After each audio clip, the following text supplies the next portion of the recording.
Quel est l'objectif principal de votre séjour en République démocratique du Congo?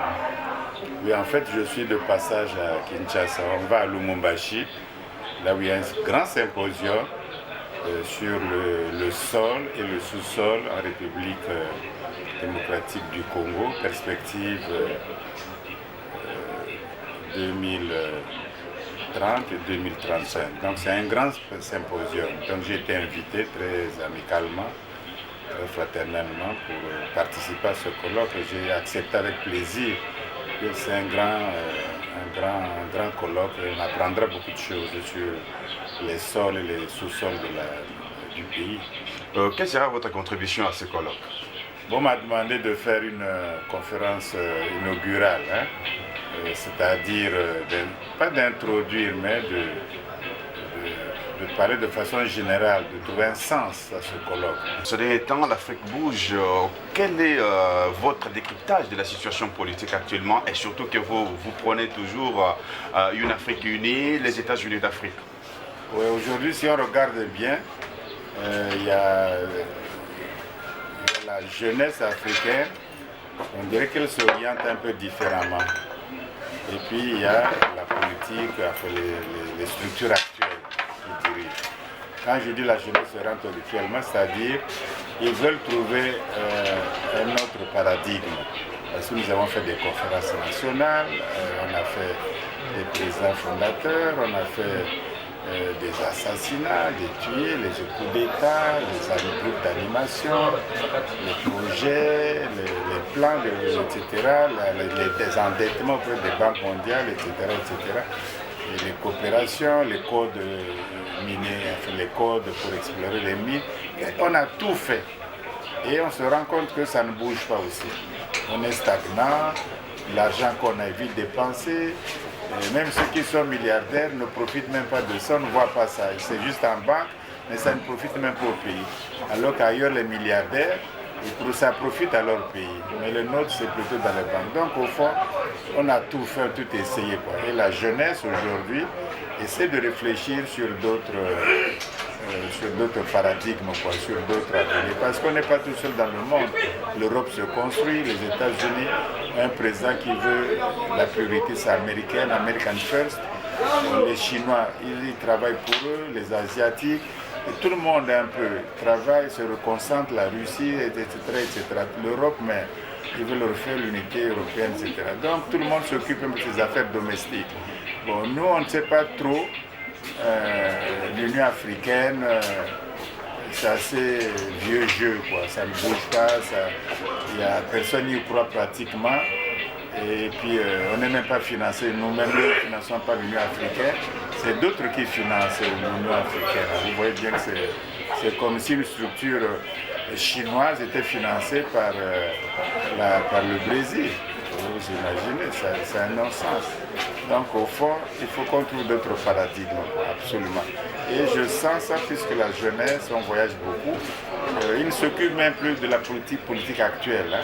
Ils veulent réfléchir, apprendre des métiers, être sérieux, vétérinaire, docteur, médecin, ingénieur, informaticien, haut cadre, économiste, gestionnaire, etc. Ils veulent apprendre maintenant des métiers pour se jeter dans la bataille de l'émergence, disons, du continent africain et de la renaissance africaine en gros, et puis de l'État fédéral. Parce que il faut saisir l'histoire, il y a deux choses dans l'histoire. Où j'ai fait pour moi, selon ma vue, souvent restreinte, et où je fais aussi parce qu'il y a des peuples faibles dans l'histoire, et puis il y a des peuples forts dans l'histoire. Les peuples forts dans l'histoire sont des peuples qui décident. Tu as beau se moquer de nous, l'Afrique, le cerveau est alimenté par un lexique qui n'est pas à nous. On dit que oui, tu es tiers-monde, tu ne sais pas qu'est-ce que c'est, tu dis que nous, les peuples du tiers-monde, tu acceptes. Bon, on te dit que programme d'ajustement structurel, tu ne sais pas trop ce que ça veut dire, bon, on fait l'ajustement structurel. Bon, on te dit que tu es sous-développé, tu dis oui, on est sous-développé. Non, c'est injurieux, tu es en voie de développement, oui, je suis en voie de développement. Bon, on va faire la santé pour tous. Tu dis, ah bon, d'accord, la santé pour tous. On dit l'autosuffisance alimentaire. On ne sait pas trop comment faire, et tout le monde parle de l'autosuffisance alimentaire. Maintenant, on parle de l'émergence, du développement durable. Mais en français, on ne dit pas le développement durable. C'est du mauvais français. Hein?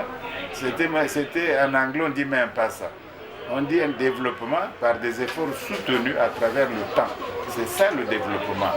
Si tu dis durable, donc c'est ce qui suppose un développement éphémère. Il y a un développement ni durable ni éphémère. Un enfant qui grandit, il grandit. Hein? Les Américains se développent tous les jours. Les aéroports, les routes, les universités, les ponts, toute la recherche scientifique, c'est tous les jours qu'ils font. Ça doit durer normalement. C'est pas je fais, puis on ne fait plus, on a trop duré, on a fait 50 ans, on se repose. Et ça, on s'est développé durablement pendant 30 ans, on se repose. Non, le développement est développement. Il est continu à travers le temps et à travers les générations, depuis la préhistoire, depuis l'homme néolithique jusqu'à nos jours. Il faut décider clairement ce qu'on veut avec les forces politiques du pays, les forces vives du pays, les forces syndicales du pays, les forces intellectuelles du pays, les cas du pays. On décide, on a nos problèmes bien sûr, nos différences bien sûr, il faut bien qu'il y ait ça, mais en même temps, le pays nous unit, le pays au-dessus de tout. Et c'est ça, le pays convoque tous les enfants, les fils et filles du pays pour bâtir le pays. Et on maîtrise nous-mêmes. On va à l'industrialisation du pays. On ne peut plus bricoler, il faut industrialiser l'agriculture, industrialiser tout systématiquement. Et si nous sommes en RDC, un grand pays au point de vue démographique, au point de vue superficie, au point de vue richesse, sol et sous-sol, fait une puissance, mais qui ne sera pas sauvé en Afrique? Qui ne sera pas sauvé? Donc il y a même une obligation pour l'RDC de se développer parce qu'il va sauver l'Afrique. Il y a une obligation du Nigeria de faire, il y a une obligation de l'Afrique du Sud de faire. Ce n'est pas les petits pays qui vont faire la puissance politique, économique, diplomatique, scientifique et culturelle et spirituelle. C'est ça. L'Europe est puissante pour ça, à tous les plans. Donc il faut se jeter à cette bataille-là. Les petites querelles là, tu es président, je ne suis pas président, tu fais ça, les petites querelles du pouvoir. Ça, c'est les querelles du pouvoir. Je suis au pouvoir, je jouis du pouvoir. Mais le pouvoir, ce n'est pas pour le jeu du pouvoir, c'est pour l'exercer, pour le bien public, pour le bien général, pour l'intérêt général. C'est ça le but.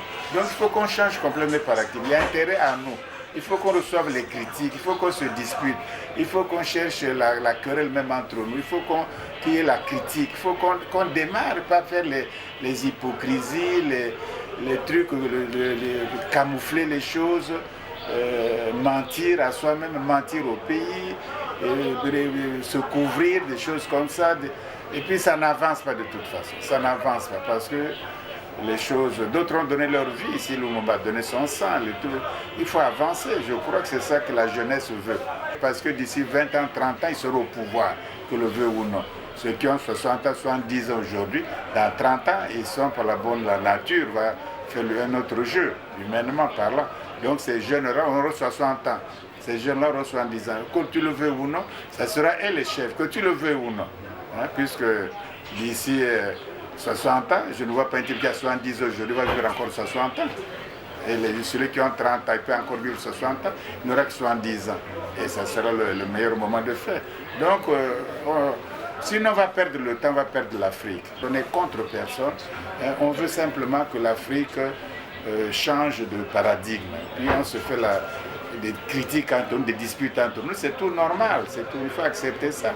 Puisqu'on ne le fait pas pour tuer les gens ou être contre quelqu'un, on le fait pour trouver des lumières ensemble, personne ne détient la vérité, trouver la lumière ensemble, pour faire bâtir le pays. Mais comment voulez-vous ne pas bâtir un pays comme la RDC? Qu'est-ce qu'on attend? Comment voulez-vous ne pas bâtir un pays, un continent comme l'Afrique? Qu'est-ce qu'on attend? C'est nous, c'est pas d'autres qui viendront. Les Chinois bâtissent la Chine, les Européens bâtissent l'Europe, les Américains bâtissent les États-Unis d'Amérique. On coopère avec les autres, mais on fait. Tu n'as pas besoin d'une permission spéciale pour le faire.